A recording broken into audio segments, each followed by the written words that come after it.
Hey everyone, and welcome to Almost Cancelled. I am Peter, that is Connor, and we are going to talk about Arrow Season 5, Episode 13. It's called Spectre of the Gun. Full spoilers for the episode, as always. First of all, disclaimer that I'm going to put at the start of all these Arrow reviews now.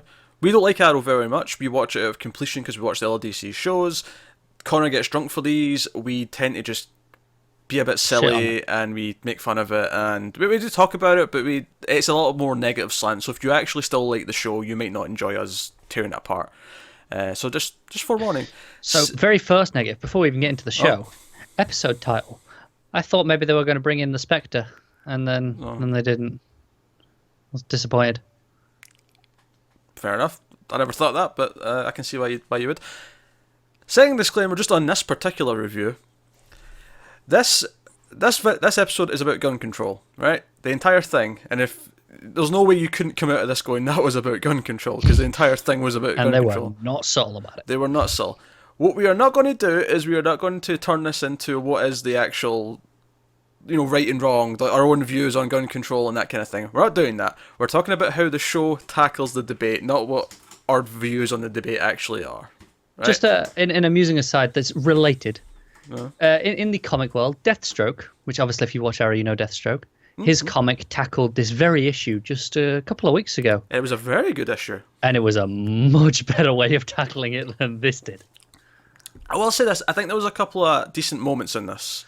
I made notes for the first time in my Arrow watching history. I made notes, and there are a couple of positives. And I think because they wanted to treat this with some respect and they wanted to treat it well, they even went out all out in the music. There's a few new music cues that weren't there before, especially in the scene where the councilwoman senator lady comes to see Ollie, and he sits down and he gives her a little. I thought that was probably the best scene that dealt with it in the episode, because he's fighting to say, no, we have to talk about this, we can't sweep it under the rug. That's the entire point of the scene, and the music was quite good. It's not a perfect scene. I've still got some complaints. Oh yeah, sure, but it's definitely maybe subtle's not, because it is tackling it head on, but it's not. Whereas a lot of the other scenes, like every scene, it's just shoehorned in. Yeah, every scene with Curtis and Renee. Oh my god! Talking about the gun control was driving me mad, because it was like an after-school special. It was so on the nose. It was, hey, one person's on this side of it, and hey, the other person's on this side of the debate. Let's have them clash heads every single time it comes up, even when it doesn't come up. Yeah, even when they just start talking about it, and it feels so forced. And then they kind of make Felicity this weird third pillar, the argument of like, oh, we shouldn't debate, we should just not talk about it, which is also another side. Yeah, because that's a smart choice. Yeah, but that's kind of the point, is the Curtis even pulls her up on it, and but then when you realise that that's what they're doing with her, everything just feels so forced. They don't feel like characters in the world having a debate, they feel like examples. I think it would feel far more natural if we'd seen some evidence of this from before. Like Renee, I'd buy, because he goes around using guns all the time. Yeah. We've seen that. And Curtis, while he doesn't use guns, has never voiced an anti-gun opinion, as far as I can recall. I don't think so, no. He's never said much. And you can tell they're trying to be serious, because he brings up that he's black, and even Lance jumps in and says, I agree with Curtis.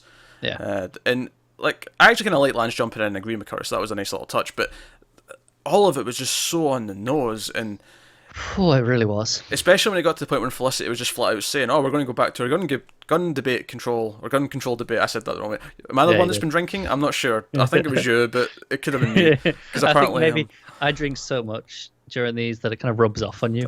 I am drinking Monster, which I don't normally do when I'm watching stuff. So that's because I don't drink actual alcohol. Maybe this is just affecting me. It's a little bit of extra energy that's just kind of making your brain race that a little bit faster, which is why your words are out of order. Possibly. So honestly, so number one complaint: far too on the nose. Not subtle at all, and it makes you feel a little bit goofy as a result. The other thing that kind of takes away from the whole message, which is a shame, and I don't know why they did this, but all the guest actors they got in this episode for all the little roles, I'm thinking the actual gunman, because obviously the episode starts with a gunman coming into City Hall and shooting 7 people. Well, he shoots a lot of people, but 7 people die, right? And it's the scene for the most part is fine. It starts off a little bit too obvious, because you've got the guy sneaking in with the hat, gun down. It's a wee bit too, it's so cliche, but fine. The actual shooting, though, sure, fine. I have one issue with that scene, actually. Go on. While he's shooting, Renee comes out, shoots back, and he ducks into cover. And in the middle of this action sequence, and it cuts into a flashback. And it felt so awkward because I would be fine if that was the end of it, but then it cuts when it comes out of the flashback. We're still in the action sequence. Yeah. I was like, that was really weird. That's a strange place for that. Yeah, it was Renee's flashbacks this episode instead of the usual Russian stuff, which we'll get to. But yes, so the gunman, when we finally get to hear him speak towards the end of the episode, and we have this big emotional moment where Oliver talks him down as the mayor. He's not Green Arrow, he talks him down as the mayor. Yeah. And the entire scene became hilarious to me because the acting from the gunman was atrocious.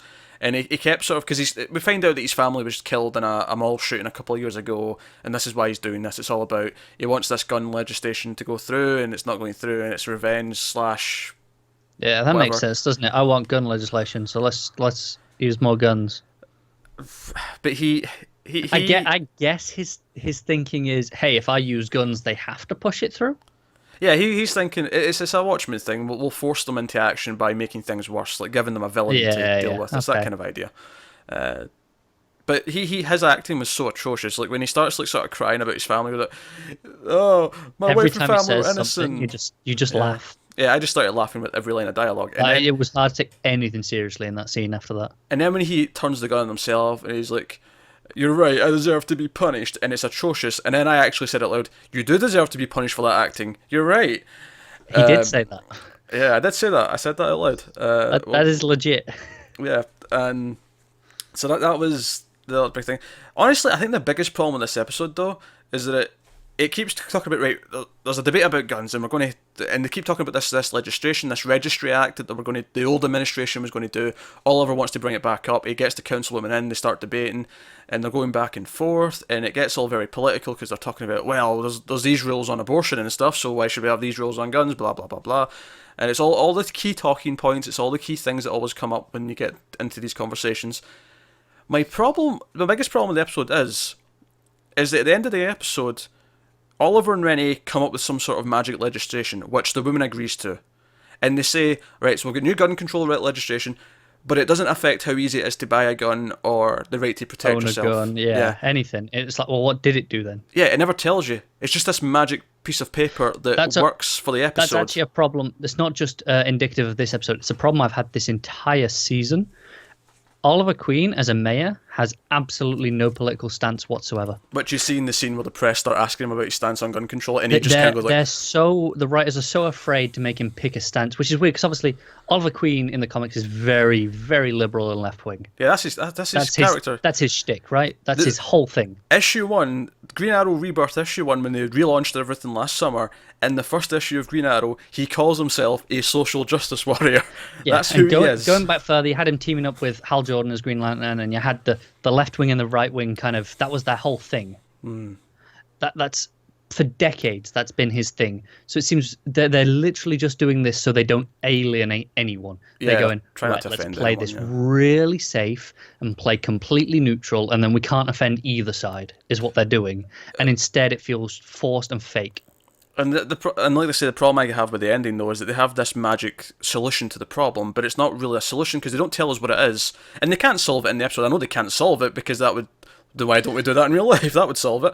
So they can't actually give us an answer because it's impossible. And that's another point where the scene you mentioned that was really good, where he talks to the councilwoman. That's kind of my problem with it. He just goes, well, let's just do this. Let's just solve it. And it's like, but it's not that easy. Otherwise, it would have been done years ago. Well, she brings that up, and I'd be fine with that on its own. But the problem is, at the end of the episode, they go, oh, we have solved it. We can't tell you what it is or how we did it, but it's solved. Don't worry, it's solved in the TV show. So they never have to tackle it again. It's done now. Yeah. It just feels so cheap and shite. It feels like they wanted to tackle a heavy issue, but they've not done it with any tact, and there was a couple of good moments. A lot of the other stuff, though, really on the nose, felt really forced, and then the magic solution, which they can't tell us what it was because they don't know what it is, quite frankly. Yeah. And I'm not saying that you should have come up with a solution because I don't think that's possible. But maybe they should have ended it on, to go back to my Deathstroke comic analogy, we don't know what the solution is, and that's okay, because clearly at the minute no one knows what the solution is. Everyone has an idea of what their solution is, but no one has a solution that will satisfy everyone, and that's the point. And maybe this should have addressed that and gone, hey, we don't know. And do you know what I think the problem was as well? Is I think Renee and Curtis, when they were arguing, is that they were so dead set on their sides. There was no. There was no leeway on either side. I can kind of see your point there, but I think that it would affect this more. It was just no. Rennie at one point literally says, "Gun saves lives." Period, and that's his sentence. I actually wrote that as a quote in my notes. Yeah, and then Curtis says like whatever the opposite is. Because he gives a speech about to Felicity about how debate is really good and how we used to be able to have debate and respect the other side even if we disagreed. But every debate they have is not that at all. That's the point. That's a real problem, because I agree with his point that he's saying there. Like, we should be able to have these debates and respect each other, and that should be something that we can do. And we have lost that over the past 10, 20 years maybe. But they're not giving me any examples of that in this episode to back that up. Oh, no. So that was the main plot. I don't know if there's any specific moments. It's other examples of bad acting. I do want to point those out, actually. There was a scene where we see Diggle and Dinah have this little subplot where they're kind of bonding, and I swear Diggle's wanting to start an affair with her, but she has like, she's living at the Hive base. It's not very homey. He's trying to convince her to get an apartment. With no money, because she has no job at the minute. Well, I brought that point up, but at the end of the episode, she does also get a job. She says, "Oh, I'm now going to be a cop." She definitely just went, "Hey, Quentin, want to throw in a recommendation for me?" Which, by the way, he hadn't met her yet, and when she walks in the scene, and she's pro guns, by the way, because Lance is against guns. He's like, "Yeah, I'm a cop. I want guns off the street. Yeah, guns off the street. Make my job easier." Blah blah blah. And then she walks in. "I don't agree with that, and I'm a cop." And then they meet for the first time, and I hadn't realised they hadn't met yet. It's like, "Yeah, I'm Dinah," and I'm like, "Oh, that's awkward. That's his daughter's name." And his wife's name. And his wife's ex-wife's. Yeah, so it's like, oh dear. He doesn't even know she's got Black Canary powers yet. This is really just you wait till he finds that out. He's going to shake up. I do admit though, one of my favourite running subplots of the episode though is the fact that Renee now works at the mayor's office, and Thea's like, but Thea's back, by the way. She's just back, yeah. She's back after 3 She's episodes. Like, I've been gone for a while. Yeah, after 3 episodes, she's just back with little explanation. It does feel like so much longer because it was like the crossover, maybe the one after that we last saw her. Yeah, it was before Christmas, so it was a long time. In real time, it's been 2 months since we've seen her, so it feels like a long time. But yeah, she's back, and obviously we've had this running plot that Renee wants a bit of Thea, and Thea's not having it. Also, Thea constantly making fun of Oliver's reporter girlfriend's also kind of funny, to be honest. Yeah, I'd really love the mayor stuff if they'd give Oliver Queen a stance.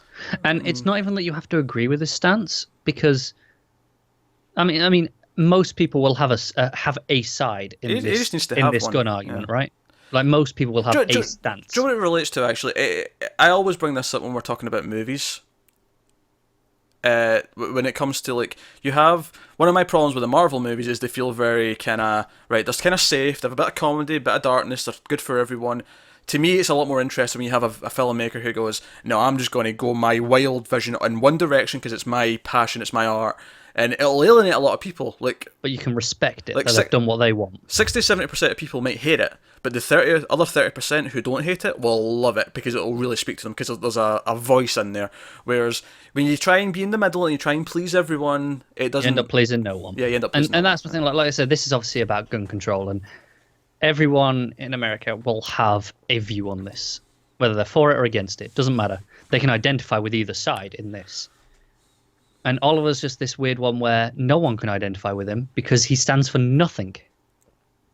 What are you supposed to do? Like even if you disagree with, if this side you agree with Renee, you can respect Curtis in this episode. If you agree with Curtis, you can respect Renee still in this episode because they're still characters. They have arcs and things. They're a little bit two-dimensional, but yeah. Yeah, but in general, like as a point, they're not going to alienate you from the entire character. Yeah. And it's the same that goes for Oliver Queen. Have him say, "This is my stance. This is it." No one. I don't think anyone's going to completely lose the show over it. He should have come out on the podium and been like, "Right, my stance is this. I'm against guns, but arrows are completely okay. All the cops are going to be fitted with bows and arrows. We're going to go back to that time period. Trick arrows are, of course, heavily encouraged. Heavily encouraged, yeah. But the point I was getting at when I was talking about the Diggle Dinah subplot, there's a scene in the middle when they're trying to find the shooter, and Diggle's like beating up a random thug who is in that sort of part of the neighbourhood where they knew he came from and got his guns, and he's like, hey, you work for Fred Johnson from The Expanse. You, who did this? Who had the gun? Blah, blah, blah, blah. And this guy is another just terrible actor who responds to him every line. Like, he only had like 2 lines, but both lines were terrible. And then the other really bad, like, sort of supporting actor they brought in was in the flashbacks, because we have these flashbacks which all take place in Renee's house. Approximately 9 months ago, just over. Yeah, it was during the season finale. At least the last flashback was then. The first couple may have been a few months before that. No, they can't have been, because they were all. He was going to the game. They were all in one night, weren't they? Because he was going to the football game or whatever it was. How were they all in one night? You tell me his daughter get taken away to a foster home and he was arguing back for custody the same night? That one was later, you're right. But all the rest of them were in one night. Oh, yeah, obviously. But the last one wasn't. The last one was later, yeah. The last one was during the season finale of season 4. The rest of them were probably... A little bit before. Yeah, couple of months, whatever, before that. Yeah. And yeah, it's basically just... We find out that he's very pro-gun in the flashback. He's got a gun. He wants to take a gun to the game because it's in the Glades. His wife was a junkie. And... oh, I've forgotten the line. What was my favourite line? It was what he said to her. It was something like, "Oh, and my wife may be a junkie" or something like that. Oh, it was. Do you know what really reminded? You know the classic Green Arrow cover where my ward is a junkie. Yeah, that's what it reminded me of. That's what it was. It was basically that, but with Renee screaming out at his wife. Yeah, and they've got the little girl, and I was convinced the girl was getting shot. This was going to be his tragic backstory. Yeah, I thought the girl was getting shot and the wife was going to die of a drug overdose, just to give him a double bill. Turns out our dealer or whoever just shows up when they come back from the game, and he was the other actor that I thought was atrocious. Every line that came out of his mouth. He was awful. I cannot describe how awful. Like, why in this episode? Like, I don't think we usually complain about guest actors. They're rarely great. Not to this extent, but they all stuck out. And look, I can forgive the first two, but it's the main shooter at the end. They have this big climactic scene where Oliver talks him down, and I started laughing during the scene because this guy couldn't act. That's a problem. It took me out of the scene. I really don't get it, because they usually... they're not that bad. I mean, like I said, they're maybe not great, and we never go, "Oh, that was some really good acting." I mean, how many times have we said that about Arrow in general? But, well, compared to that guy, a lot of them are going to start looking like... Well, yeah. But how many times have we actually called out guest actors as that was utterly shite? Very rarely. Yeah. And 3 in one episode. 3 in one episode, and that last one is a big problem because it's the big climactic. I mean, I can get over laughing at that guy in the flashback and get over lying at the random henchman that Diggle's beating up, but that last scene with the shooter, like... It's inexcusable. It completely killed the scene. It did. It's like, Oliver's saying some decent stuff. It's maybe a little bit convenient to dodge the issue by saying, "Oh, the person bought the guns illegally who killed your family," blah blah blah blah. Again, playing it safe. But everything else he was saying was fine. It was the music was good. We commented that it was very Mass Effect at one point. It had this kind of pulsing synth thing that the first Mass Effect did a lot. But I really like. Then this guest actor just completely ruined it. Kills everything, doesn't he? He just ruined the entire thing. But yeah, that was the other one, the flashback, and we get this ridiculous shot. So Renee shoots the dealer. He gets shot himself, and he shoots back at the dealer. And the dealer lands, the gun goes off, and we get this ridiculous CGI shot of the bullet firing out the gun. And I thought it was going to hit the girl, but then it turned out it just hit the wife. The girl's actually alive. She's in foster care, which was at the last scene. The last flashback was he's trying to get her back. He's on the phone to the foster company, or whatever you call it, orphanage. So he's calling them to get his daughter back, and he loses his temper halfway through. He's sitting next to 2 bottles of booze.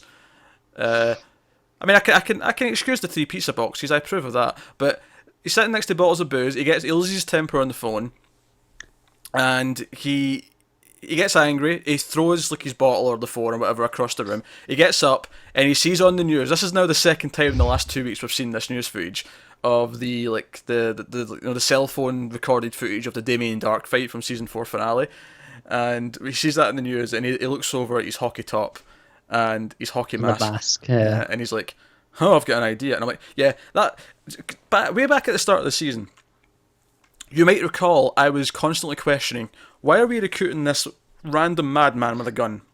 Who seemed like he'd been doing it for a while at least. And then I said, when Oliver revealed his identity like 2 episodes later, I was like, why is he revealing his secret identity to the madman with a gun that he barely knows? Showing me that he started this only like a month before that, whilst drunk, does not alleviate my fears. 3 or 4 months, to be fair. fine. He still I mean, started it it's not when a big he was difference. drunk. He did start with his drug, and what season finale was what, May, Yeah. and we came back in September, October. And it cuts back to present day, and Curtis is like, apologise. He's like, oh, I don't know about your family. And he's like, let's get your daughter back. I've got to get a lawyer. We're going to get your daughter back. And I'm like, he's not fit to be a father. Let her be in foster care. She's better off. He literally runs around with guns every night with Green Arrow. She's probably safer without him. She is better off without him. End of discussion. Give her a chance. Yeah. All right, I want to bring up another weird thing that this episode did, where it contradicted itself. So it brought in the very heavy gun debate stuff. They go, oh, the shooter had this gun. It was an AR-15, and Curtis is like, oh, that's an assault grade weapon, right? Mm-hmm. And they're like, no, it's just an AR-15. You can buy that on the open market, which is true. And well, this was the very not so subtle sort of segue into the debate where they start talking about it. I'm getting there. And he goes, no, it's just an M16, which is military grade, and you can't buy that, and it's just in a different casing, which is also true. Like, both of those points are valid. 5 minutes later, Dinah points out that the AR-15 is one of the most commonly bought guns on the open market. Like, she says that. 5 minutes later, they bring up that the AR-15, which he uses, has been linked to the Bertinellis because it's their gun of choice. But it's the most common gun on the open market, which they just told me. So how do you link this to one specific family? That's a good plot hole. Very good. Like, that really bugged me. It wouldn't have bothered me if they hadn't brought it up just before, but it was literally like 2 or 3 minutes between them. Yeah, I mean, like, honestly, they could have told me that was called a Falcon 57 and said it was specific to one person, and I'd have believed them. I don't care. But that's the thing. But if you're gonna go for one thing, like in this case, this is the accurate fact because we want to do the gun control thing, then don't go, but it's linked to them because only they use it. What are you talking about? Make up your mind, God damn it. Okay, fair. Any other notes you want? Let me have a look. One of them just says effing cringe fest. I'm not entirely sure what that's in reference to anymore. I'm sure we covered that at some point. I'm sure we did.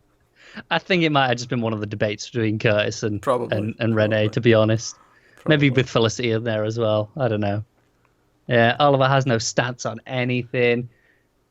Yeah, I think I covered most of my stuff. I'm good. The other thing I mentioned is the episode ends with Oliver giving what I assume is a saccharine sweet speech. I say I assume because me and Connor were just complaining entirely over the top of it. We didn't hear any of what he actually said. So, but he was making a statement to the press, live on TV, out in front of City Hall.